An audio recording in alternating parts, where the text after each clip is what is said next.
I knew this outage would happen. I'd practically predicted it. My name is Aaron Caldwell. I'm 38 years old. I live in Cincinnati, Ohio, and I've been the senior network engineer at Sage Tech for the past 6 years. You know the type of job. Invisible when things are fine, front and center when anything breaks. So, when Blake Hammond, our IT director, stormed into my office that Monday morning, red-faced and hollering, like someone had unplugged his life support, I didn't even flinch. He slammed the door behind him, making the fluorescent light above my head flicker harder than usual.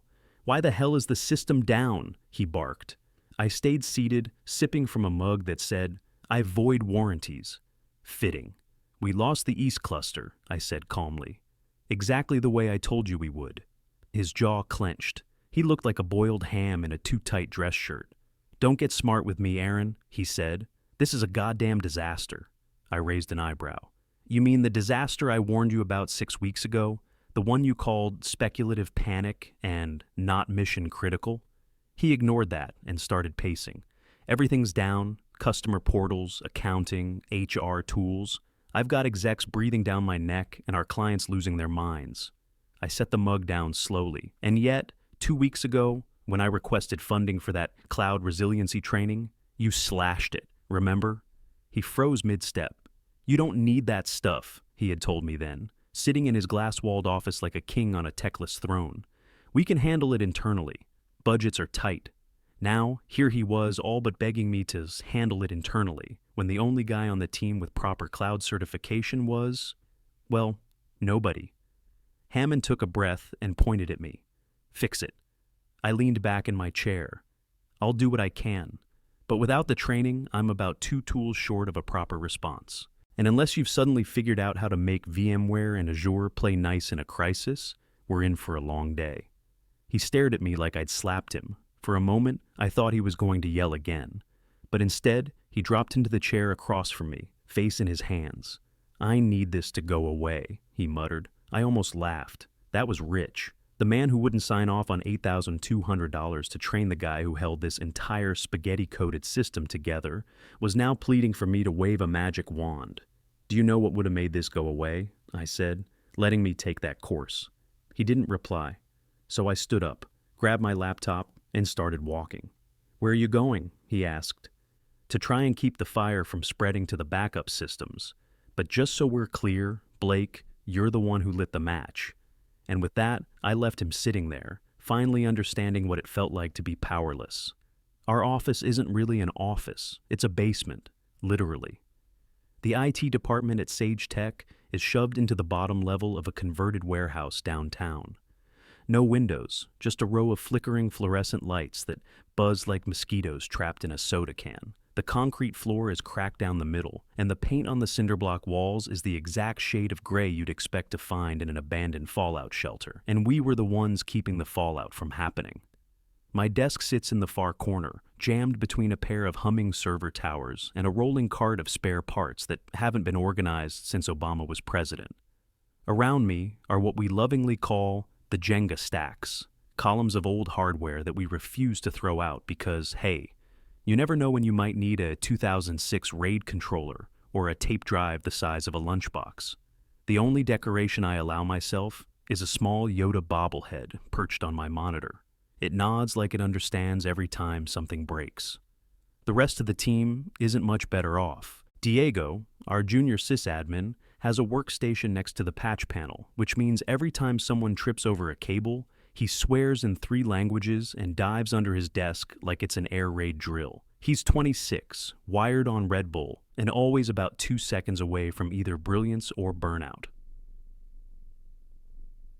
Carl, our database guy, lives in a hoodie that hasn't been washed in weeks. He speaks fluent SQL and mumbles to himself constantly.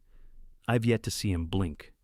Then there's Ben, our security analyst, who walks around with a permanent scowl and mutters, "This place is a breach waiting to happen, at least twice a day."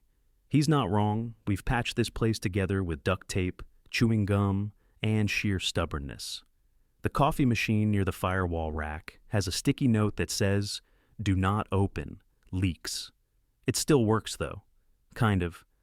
Every day we fight to keep systems alive that should have been decommissioned a decade ago.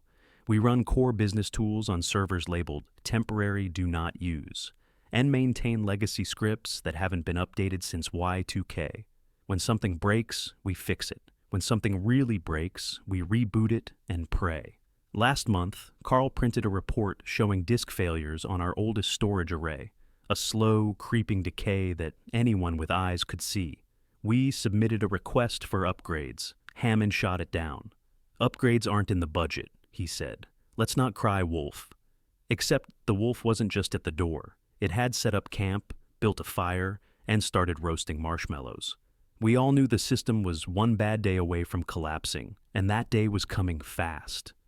The cracks were everywhere, in the servers, in the wiring, in the management's refusal to listen. But as long as the lights stayed on and the emails kept sending, we were invisible until we weren't. It started with an email. Subject line, training budget request, Q3. Nothing flashy, just a standard PDF proposal attached, a detailed course outline, and an ROI breakdown I had spent the better part of 3 nights putting together. The course was on cloud infrastructure, vendor-neutral, hands-on, and tailored for large-scale migrations. The kind of thing Sage Tech should have been investing in years ago. Though us knower. Cost $8,200. Not cheap, but nothing compared to what it would save us down the road. I'd even calculated the projected loss if our main hybrid system failed. 3 to 5 days of disruption, client churn, and productivity loss, totaling north of $100,000.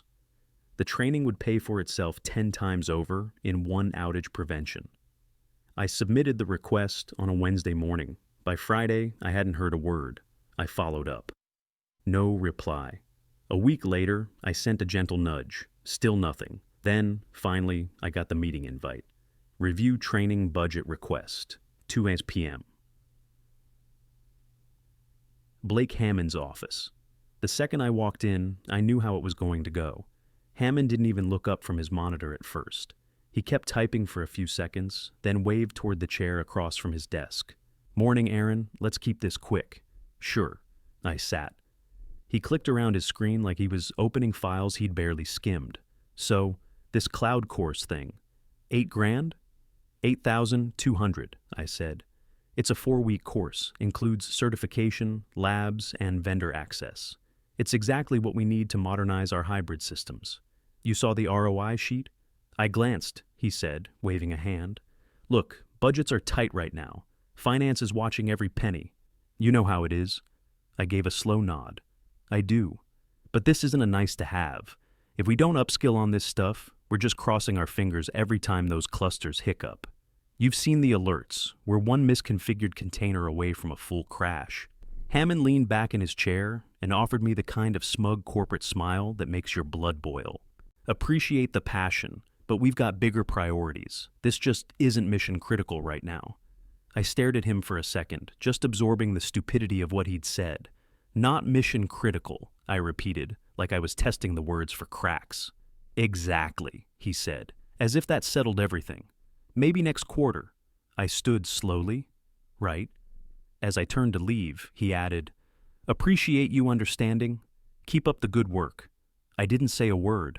Just walked out, past the glass walls, past the empty lobby with the broken badge scanner, back down into the basement where the servers buzzed and hummed like a warning. He didn't know it, but I'd already started keeping a record of every flagged alert, and every time I'd raise this issue, I wasn't being paranoid. I was preparing for what I knew was coming, because the moment he said not mission critical, I knew exactly what would happen next. That night, I didn't go home. The office was dead quiet after 6. The kind of quiet you only get in server rooms and funeral parlors.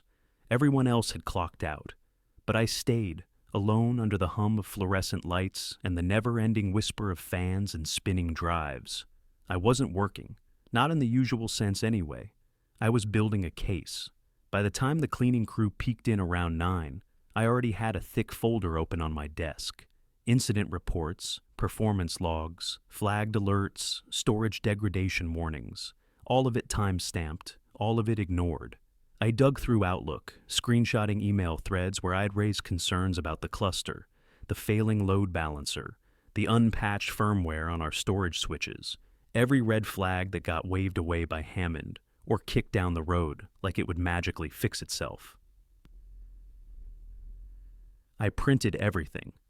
Not because I didn't trust digital records, but because I'd been at Sage Tech long enough to know that when things go south, emails disappear, flash drives get corrupted, cloud logs get overwritten.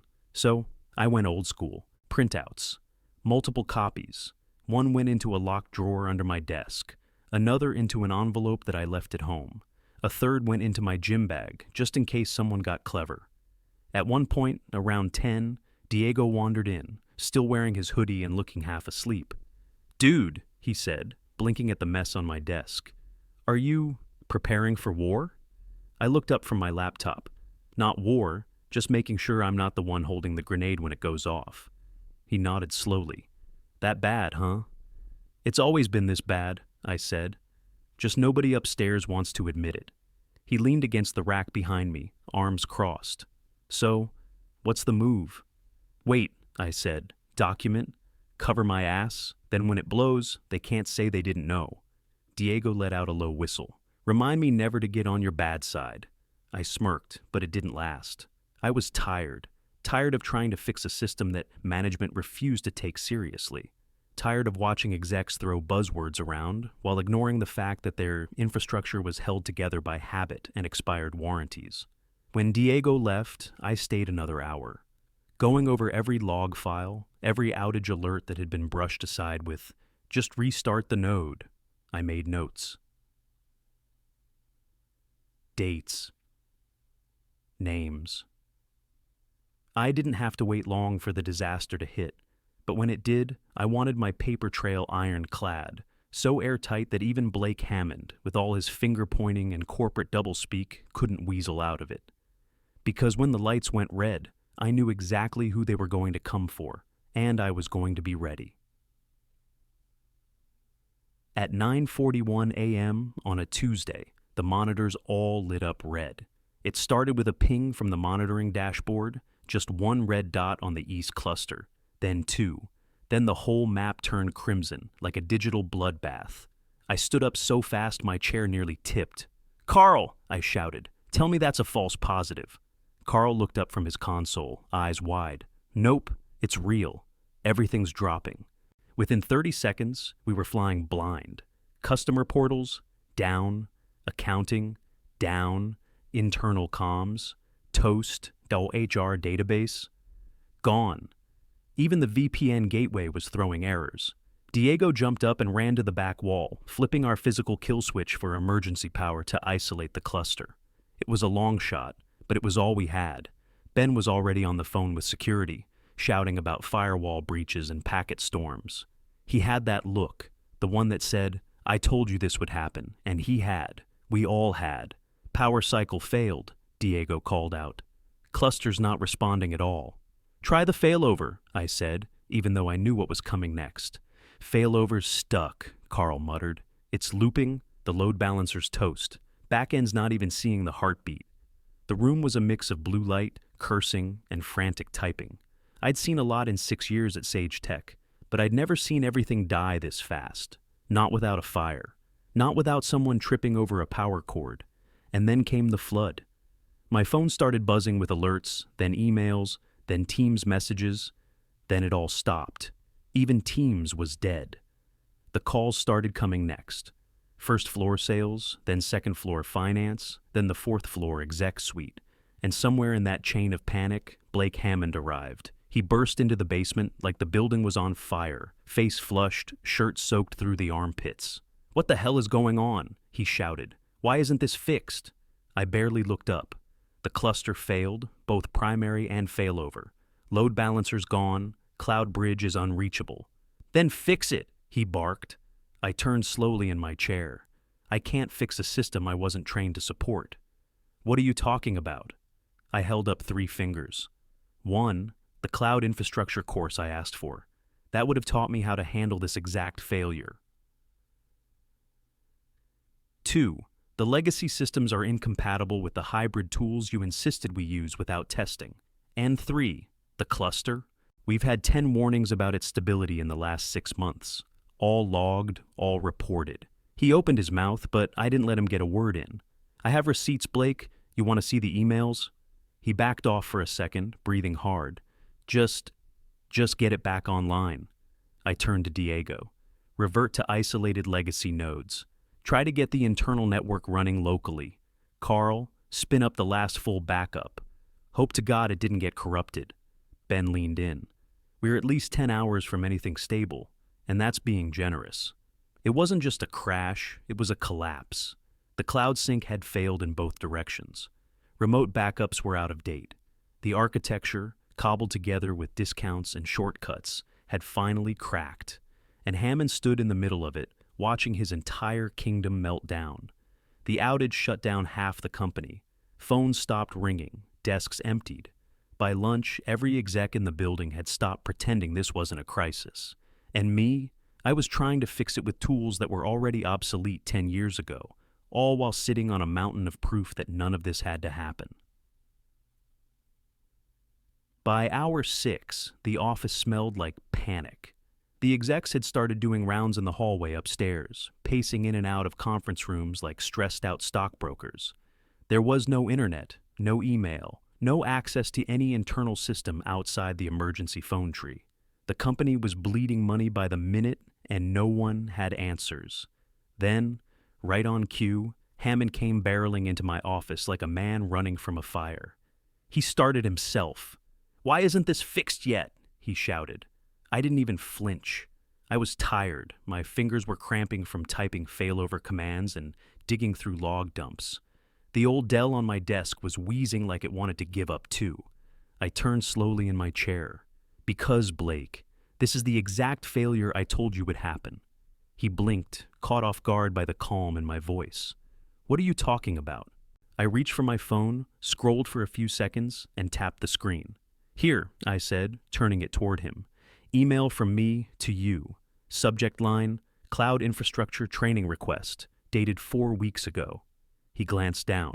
I wrote in that message, and I quote, "The current architecture is at risk for cascading failure if the legacy cluster and cloud sync are not decoupled or reinforced via best practices, which this course covers in detail." He stared at the screen like it was written in another language. "And here's your reply," I added, flipping to the next message. "Budgets are tight, not mission critical. Let's revisit next quarter." His mouth opened, nothing came out. I leaned forward. "You denied the one piece of training that could have taught me how to resolve this kind of hybrid outage. Instead, I'm trying to resuscitate a 10-year-old SAN array using a script Carl found on a PHP forum." I didn't realize." "No," I said, standing up. "You didn't want to realize. You didn't want to spend money on prevention because you thought nothing bad would happen. You gambled with this entire company's infrastructure, and now you want to know why it's broken." Outside my office, a few heads had turned. My door was open. People were listening. I didn't care. "I'm not a miracle worker," I said. "I've been duct taping this thing together for 2 years. You've ignored every warning, every flag ticket, every budget request, and now you want someone to blame." He lowered his voice. "I'm not here to blame." "You were," I cut in.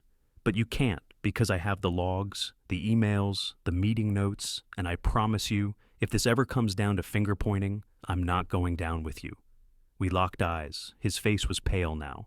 All that bluster had drained away, leaving a man who looked suddenly deeply lost. "What do you need?" he asked quietly.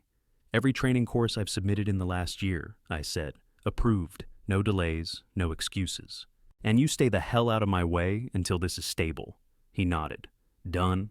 He turned and walked out, shoulders slumped like someone had dropped 100 pounds on his back. Everyone in the hallway had heard. The outage lasted 18 brutal hours. But Blake's reputation, that collapsed in under 5 minutes. By morning, every training request I'd ever filed was marked approved, too late to stop the outage, but just in time to prove I'd been right all along. By Thursday morning, there was a stack of training approvals on my desk, all signed, all stamped, urgent. Same forms I'd submitted months earlier, now suddenly critical to operations. The irony was thick enough to spread on toast. I flipped through them slowly. Cloud infrastructure, hybrid architecture, high availability networking. All the stuff I'd been asking for back when it would have actually made a difference. There were even 2 new ones that Hammond added himself, like a kid trying to pass extra credit after bombing the final. Ben passed by my desk, raised an eyebrow, and nodded at the stack. Guess someone finally believes in continuing education. Guess so, I said, not looking up. I signed them all. Not because I planned to stay, but because I wanted the receipts, proof that they had changed course only after the building was on fire. It was the most corporate thing I could do. Give them what they wanted, all while planning my exit behind the scenes. That weekend, I updated my resume for the first time in years. It didn't take long. I knew what I was worth. 6 years of keeping a patchwork infrastructure running on bubblegum and burned-out servers, surviving 5 different CTOs, 3 data center moves, and now 1 massive outage. And I had documentation for all of it. I started applying to places that actually talked about infrastructure, like it mattered. Companies that understood preventative didn't mean optional. Within 2 weeks, I had 3 interviews lined up. By the end of the month, I had 2 offers. And by the time the training course actually started, I had already given notice. No one was surprised. Not really. Hammond didn't even try to stop me. The training itself, it confirmed everything I already knew. We'd built the hybrid environment wrong. We'd configured the failover backward. We'd left the cloud hooks exposed, the sync logic brittle, the monitoring inconsistent. It was like wiring a house with yarn and hoping it didn't rain. It was all avoidable, every last second of that outage, every lost client, every executive meltdown. They didn't just lose time and money, they lost me, the only person who understood their system from the inside out.